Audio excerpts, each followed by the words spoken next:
goals. First, I believe that this nation should commit itself to achieving the goal before this decade is out of landing a man on the moon and returning him safely to the Earth.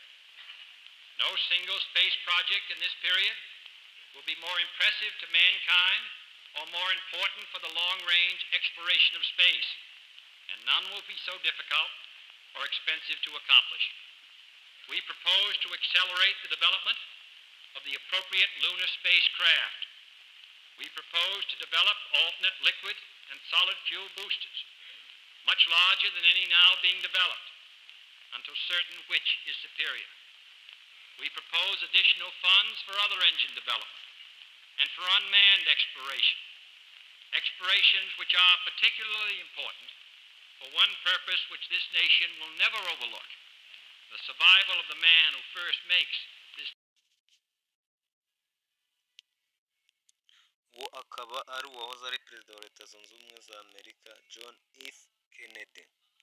Leta zunze ubumwe za amerika akaba ari igihugu cyabonye ubwigenge ku itariki 4 z'ukwa karindwi 1776.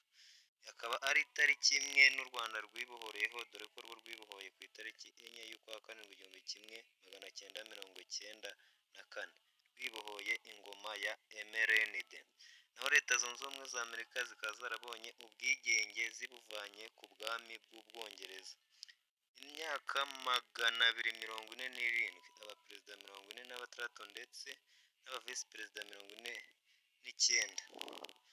Kuva kuri George Washington nka perezida wa mbere kugeza kuri Joe Biden uriho ubu, leta zunze ubumwe za amerika ni igihugu kimaze kuyoborwa n'abakatolika babiri, abo aribo Joe Biden uriho ubu ndetse na perezida rurangiranwa John F. Kennedy wayoboye amerika kuva mu 1961 kugeza mu 1963 ubwo yaraswaga.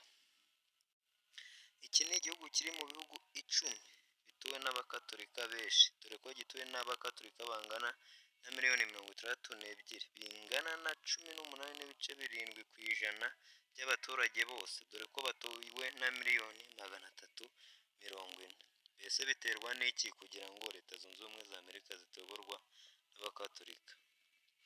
Kuba ari igihugu cy'igihangange ku isi ni zimwe mu mpamvu abaturage bacyo batajya batora abakatolika, dore ko ari igihugu cyonyine rukumbi ku isi kimaze gukoresha ibitwaro kirimbuzi ubwo cyabirasaga ku mijyi ya Hiroshima na Nagasaki. Ni igihe intambara y'isi yarangiraga hari 1945, hari ku bwa perezida Harry Truman. Iki kandi akaba ari cyo gihugu kimaze kohereza umuntu ku kwezi wa nyawe akakandagiza ibirenge, hari mu 1969 mu cyiswe Apollo 11. Abaturage b'icyo gihugu nibiyumvisha uburyo igihugu gifite ibigwi nk'ibyo, umuperezida wabo yaba afite undi umuyobora, dore ko buri mukatolika wese haba hari uburyo ayoborwa na papa. Imiryango y'abayahudi ituye kiriya gihugu akaba ari imiryango ikize ifite amafaranga menshi ku buryo igira uruhare mu buryo butaziguye n'ubuziguye mu matora ya Amerika bakoresheje icyo bita lobbying. Abo bantu uwo bashaka akaba atapfa gutorwa, bikava ku rukurikirane rw'amateka rw'abayahudi n'abaromani, dore ko katolika iyoborwa na Roma. Aba baromani mu mateka bigeze gutera abayahudi babatwara bunyago, akaba ari inzika baba bafite ku buryo batifuza ko hari umukatolika wayobora Washington cya leta zunze ubumwe za amerika.